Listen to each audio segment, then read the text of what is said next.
That's the thing about this city. Positano Burrows. I was warned I would never want to leave it. I was cajoled into experiencing it, dared even.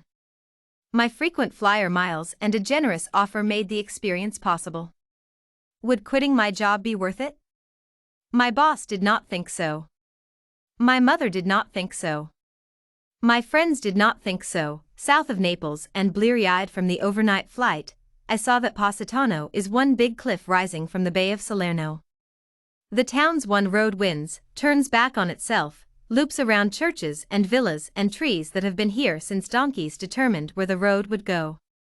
The advent of the automobile gave Positano to the world. Yet, despite metallic din drowning whispery breezes, I did not find a corner of Positano that lacks an avian chorus. Perhaps natural selection increased the volume of birdsong to give visitors the music they did not know they missed until they arrive woozy and white-knuckled from the hairpin road from Naples, vacation nerves jangling, inner accountant snapping, "You paid a lot for this, and you better get your money's worth." Thanks to a friend of a friend, I am not paying for this. The friend once removed rents guest rooms or apartments in his 17th century villa that clings to the cliff. He had no paying guests scheduled for the time I was there. If I had considered paying for this, my inner accountant would admonish that I had regressed to that irresponsible child blowing her allowance on bubble gum and an afternoon matinee. But then, I had already quit my day job, trusting fate to deliver a better one. The power failed after the housekeeper left for the night, and after my host called to say he was delayed in Switzerland. I was alone somewhere in time, but not in this century. And that's when I killed my inner accountant without remorse. Light was fading, radiators were cooling. I rounded up candles, a down comforter, and a bottle of limoncello from an assortment of other interesting liquors, including grappa. I've learned to stay away from grappa, but that's another story, something about serenading a toll booth on the autostrada. From the salon's library of books in 4 languages, I selected a book I have been meaning to read for 20 years. I passed the grand piano with the first sorrow I have felt over giving up piano lessons for gymnastics. Imagine playing Mozart with keys illuminated by the antique candelabra. Imagine playing Mozart looking over an iron balcony at the lights of Positano winking on below. So much for double backflips and tarnished team medals. Something was missing. Dinner.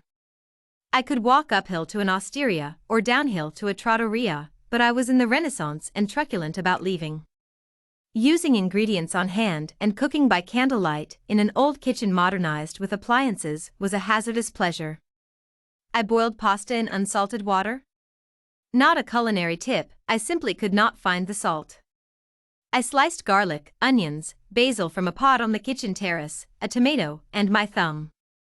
The pasta was tasty, although I could not tell if the red stuff I was eating was tomato or blood. However, the dish did not taste unsalted, and that's where I jumped off that train of thought. In a brass bed, under 2 down comforters, I read Virginia Woolf's A Room of One's Own by the light of 3 candles. The limoncello expanded my understanding of Woolf's premise, which evaporated by morning, leaving me with a personal premise. A room of one's own in a deserted villa is a decadent delight. I woke to the hiss of a radiator, redundant, because my face was warm from sun shining through the terrace's glass doors. I drifted into the fragrance of sea air and roses, and looked down on the bay. Fishing boats and yachts looked like bathtub toys. The cliffs on both sides have mythical grandeur. Is this a scene Homer envisioned when he wrote Ulysses? On the terrace, generously blooming potted plants and meandering vines thatched a privacy screen. I sat on a wicker chair and felt as if I were sitting in the lap of God. My spirituality is broader than Judeo-Christian, so I took off my nightgown, lay on a lounge chair, and gave my body to Apollo until sweat dripped on terracotta tiles. A long soak in a deep tub was like one of those optional tour excursions that cost extra. I paid for the bath with an hour that could have been spent exploring Positano. Like the gondola ride in Venice, the extravagance was worth it. Green marble tiles, little chandlers flanking the vanity mirror, a warming rod. Toilet and bidet are up 3 stairs and through an archway. A round window provides a sky view for mundane duties. But in the tub, light was diffuse, and so was birdsong, and so were my thoughts except for one. Showers are for hotels, in a villa, one bathes. After replenishing hot water for the third time, I realized that it would be considerate to take my host to dinner to compensate for the gas bill, and where was the mysterious host, caught in a renaissance of his own? While waiting for pruny skin to smooth, and dithering about what to wear, I heard footsteps, whistling, and a short burst of celebratory piano music. The mystery man had survived the autostrada, and was happy to be home. Now that my inner accountant was in rigor mortis, I felt no shame in calculating how many relatives I would have to fleece to make him an offer on his villa. John Steinbeck wrote, Positano bites deeply. He used the wrong verb. Positano burrows.